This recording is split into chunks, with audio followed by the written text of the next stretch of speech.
कि हुकूमत की तरफ को कुछ इहो जिहे बयानात है, वेखो एहतजाज अपनी एक अलग ही गल है, ठीक है, तरीके इंसाफ कर रही सी, लेकिन वजीर इतलात का एक स्टेटमेंट आया जिस वक्त दहशत गर्दी हुई इस्लामाबाद विच, और उसके बाद उन्होंने स्टेटमेंट आया कि जी ये जी दहशत गर्दी है ये PTI की वजह तो है।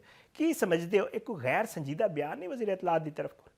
देखो, मौलाना फजल रहमान साहब और जी महमूद खान अचकजई साहब इन्हों के बड़े करीबी मरासम ने, एक तो जबान एक के, कल्चर एक के, और खुल के आपस में असी बैठे भी होइए तो सानू पता ही नहीं होंगे कि पश्तो च की गल कर रहे हैं।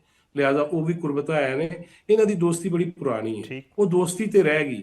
लेकिन मैं जिवें पहले भी कई दफा कहा कि अचकजई साहब ने हाले हिसाब लेना है दुपट्टियां का, और मौलाना ने डीजल का हिसाब लेना है। और इन्होंने खास तौर पर जी जी केपी ਦੇ ਵਿੱਚ ਜਿਹੜਾ ਪੀਟੀਆਈ ਨੂੰ ਵੋਟ ਚਲਾ ਗਿਆ ਸੀ ਇਹਨਾਂ ਦਾ, ਉਹ ਇਹਨਾਂ ਨੇ ਵਾਪਸ ਖਿੱਚਣਾ ਹੈ। ਉਹ ਮਿਲਣ ਦੀ ਵੀ ਗੱਲ ਕਰਨਗੇ, ਇਕੱਠੇ ਹੋਣ ਦੀ ਵੀ ਗੱਲ ਕਰਨਗੇ, ਇੱਕ ਸਟੇਜ ਤੇ ਵੀ ਨਜ਼ਰ ਆ ਸਕਦੇ ਨੇ।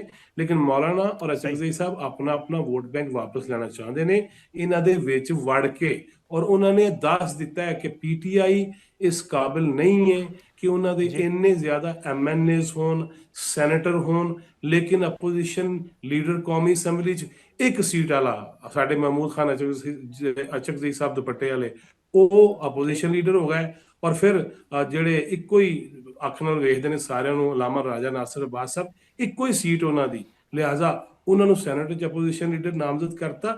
ਤੇ ਇਹ ਤੇ जी ਉਹਨਾਂ ਨੇ ਦੱਸ ਦਿੱਤਾ ਹੈ ਕਿ ਜਨਾਬ ਤੁਹਾਡੇ ਅੰਦਰ ਤੇ ਇੰਨੀ ਹਿੰਮਤ ਹੈ ਕੋਈ ਨਹੀਂ, ਅਹਲੀਅਤ ਵੀ ਸ਼ਾਇਦ ਕੋਈ ਨਹੀਂ ਕਿ ਤੁਸੀਂ ਆਪਣਾ ਹੀ ਕੋਈ ਬੰਦਾ ਅੱਗੇ ਲਾ ਸਕੋ। ਲਿਹਾਜ਼ਾ ਉਹਨਾਂ ਨੇ ਆਪਣਾ ਵੋਟ ਬੈਂਕ ਵਾਪਸ ਖਿੱਚਣਾ ਹੈ ਤੇ ਅੱਗੇ ठीक। ਇਕੱਠੇ ਵੱਡੇ ਜਲਸੇ 'ਚ ਨਜ਼ਰ ਵੀ ਆਣਗੇ, ਔਰ ਵੱਡੇ ਸਪੀਕਰ ਲਾ ਕੇ ਤਕਰੀਰਾਂ ਵੀ ਕਰਨਗੇ। ਔਰ ਤੁਹਾਨੂੰ ਯਾਦ ਹੋਏਗਾ ਕਿ ਜਦੋਂ सही। ਇਮਰਾਨ ਖਾਨ ਦੀ ਹਕੂਮਤ ਦਾ ਖਾਤਮਾ ਸੀ ਇਹਨਾਂ ਦੇ ਮੱਦੇਨਜ਼ਰ, ਤੇ ਉਦੋਂ ਵੀ ਅਚਕਜ਼ਈ ਸਾਹਿਬ ਔਰ ਮੌਲਾਨਾ ਹਰ ਵੇਲੇ ਇਕੱਠੇ ਨਜ਼ਰ ਆਉਂਦੇ ਸਨ। ਲੇਕਿਨ ਹੁਣ ਇਕੱਠੇ ਰਹਿਣ ਦਾ ਮਕਸਦ ਜਿਹੜਾ ਹੈ, ਉਹ ਮੈਂ ਨਹੀਂ ਸਮਝਦਾ ਕਿ ਹਕੂਮਤ ਨੂੰ ਕੋਈ ਡੈਂਟ ਪਾਣਾ ਹੈ, ਬਲਕਿ जी ਉਹ ਮੈਂ ਜਿਹੜੇ ਪਹਿਲੇ ਅਰਜ਼ ਕਰ ਚੁੱਕਿਆ, ਉਹ ਪੀਟੀਆਈ ਦਾ ਵੋਟ ਜਿਹੜਾ ਇਹਨਾਂ ਦਾ ਗਿਆ ਸੀ ਉਹ ਵਾਪਸ। एहतजाज तो पहले एक मुलाकात हुई मौलाना फजल रहमान ते महमूद अचकजई दी, और मौलाना ने महमूद अचकजई के कहने के उत्ते जड़ा है अपने जलसे 8 फरवरी तो अगे लै गए और कह के जी असी एहतजाज की हिमायत करने की नज़र आ रहे हैं। ये जड़ा अपोजिशन का एक करीब आना है, बड़े अरसे के बाद मुलाकात भी हो गई, तो क्या नज़र आ रहा है कोई मजीद मामलात ही अपोजिशन इकट्ठी हो सकती कितने अगे जाके थोड़ा नज़र आ रहे?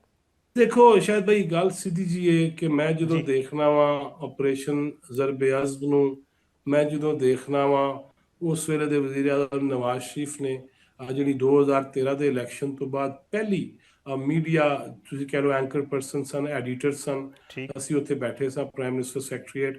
ਦੋ ਚੀਜ਼ਾਂ ਦੀ ਉਹਨਾਂ ਨੇ ਗੱਲ ਕੀਤੀ ਸੀ।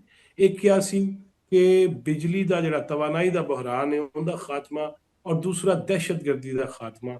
ਔਰ जी जी ਉਸੇ ਮੀਟਿੰਗ ਦੇ ਵਿੱਚ, ਉਸੇ ਮੁਲਾਕਾਤ ਦੇ ਵਿੱਚ ਸ਼ਾਹਜ਼ੇਬ ਖਾਨਜ਼ਾਦਾ ਸਾਹਿਬ ਔਰ ਪਾਰਸ ਖੁਰਸ਼ੀਦ ਸਾਹਿਬ ਇਹ ਅਥਰੂਆਂ ਦੇ ਨਾਲ ਢਾਵਾਂ ਮਾਰ-ਮਾਰ ਕੇ ਰੋ ਰਹੇ ਸਨ ਕਿ ਕਰਾਚੀ 'ਚ ਅਸੀਂ ਬਾਹਰ ਨਹੀਂ ਨਿਕਲ ਸਕਦੇ। ਮੈਂ ਤੁਹਾਨੂੰ ਜੈਨੂਇਨ ਹਰਫਰ सही। ਹਲਫੀਆ ਕਹਿ ਰਿਹਾ। ਅਯਾਜ਼ ਖਾਨ ਸਾਹਿਬ ਨੂੰ ਵੀ ਪੁੱਛਿਆ ਜਾ ਸਕਦਾ, ਉਹ ਵੀ ਮੇਰੇ ਨਾਲ ਹੀ ਬੈਠੇ ਸਨ ਜਾਂ ਮੈਂ ਉਹਨਾਂ ਦੇ ਨਾਲ ਹੀ ਬੈਠਾ ਸਾਂ ਉਸ ਮੁਲਾਕਾਤ ਦੇ ਵਿੱਚ। ਲਿਹਾਜ਼ਾ ਉਹ ਦੋਵੇਂ ਚੀਜ਼ਾਂ, जी ऑपरेशन ज़रब अज़्म होया, रद्दुल फसाद होया, और फिर इस्तेहकाम पाकिस्तान और पैगाम पाकिस्तान, और उनके तहत चलिया गया, दहशतगर्दी का नासूर मुकाया गया, और जड़ तो हाले नहीं सी उखाड़िया गया कि फिर जिमें भी आ गए महात्मा न्याजी साहब वजीर आजम बन गए।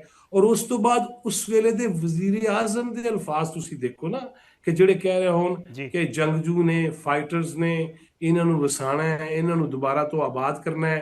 और फिर फैज हमीद भी भुगत रहा है, और DGISPR ने कई दफा कह दिता कि बहुत सारिया चीज़ां सन जिंदे विच ठीक। उस वेले दे फैज हमीद साहब जो जनरल साहब सन उन्होंने की करतूत वहाए। लिहाजा ये सही। आबादकारी तो फिर तो इन्होंने नहीं की थी ना। और फिर हुण तक तुसी देख लो कि क्या KP हुकूमत जी है, वजीर आला, या मैं तो हैरान होना वा कि जेल तो बड़िया चीज़ां आंदियां रही, मीडिया टॉक भी जी होंदी रही, ਜਿਹੜੇ ਮਿਲਣ ਜਾਂਦੇ ਸਨ ਉਹ ਵੀ ਆ ਕੇ ਬਾਹਰ ਪਟਾਰੀ ਖੋਲਦੇ ਰਹੇ।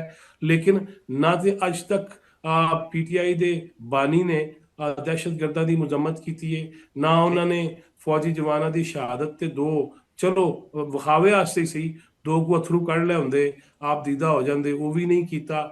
ਫਿਰ ਮੈਂ ਖੁਦ सही। ਜੇਲ੍ਹ 'ਚ ਪੁੱਛਿਆ इमरान अहमद न्याजी साहब ਨੂੰ कि यार तुसी इंसानी हकूक ते इन्हें भाषण दे रहे हो, तो इमरान आप इसराइल की ठीक मजम्मत है। क्यों नहीं करते? और उन्होंने क्या कि कंधे उचका के ये क्या बात हुई।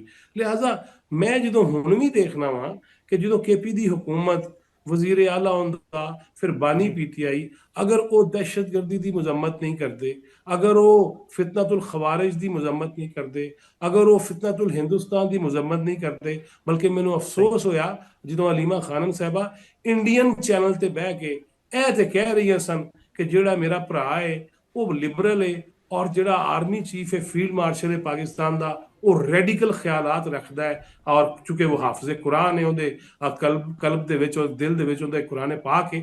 ਲਿਹਾਜ਼ਾ ਇਸ ਤਰ੍ਹਾਂ ਦੀਆਂ ਜਦੋਂ ਮੈਂ ਚੀਜ਼ਾਂ ਜੋੜਨਾ ਸ਼ੁਰੂ ਕਰਨਾ ਵਾ ਤੇ ਫਿਰ ਤੇ ਮੈਨੂੰ ਅਤਾਉਲਾ ਤਾਰੜ ਉਹਨਾਂ ਦੀ ਗੱਲ 100% ਠੀਕ ਲੱਗਦੀ ਹੈ ਕਿ ਜਨਾਬ ਜਦੋਂ ਤੁਸੀਂ ਆਬਾਦ ਵੀ ਉਹਨਾਂ ਨੂੰ ਕਰੋਗੇ, ਉਹਨਾਂ ਦੀ ਮੁਜ਼ੰਮਤ ਵੀ ਨਹੀਂ ਕਰੋਗੇ, ਦਹਿਸ਼ਤਗਰਦੀ ਦੇ ਵਾਕਿਆਤ ਵੀ ਹੁੰਦੇ ਚਲੇ ਜਾਣਗੇ, ਤੇ ਫਿਰ ਆਖਿਰ ਪਿੱਛੇ कौन है, किन्ने आबाद किया है? तो फिर ये जो अब की बार जी दहशतगर्दी आई है, इसके पीछे पीटीआई है। ये उन्होंने सही जुमला किया।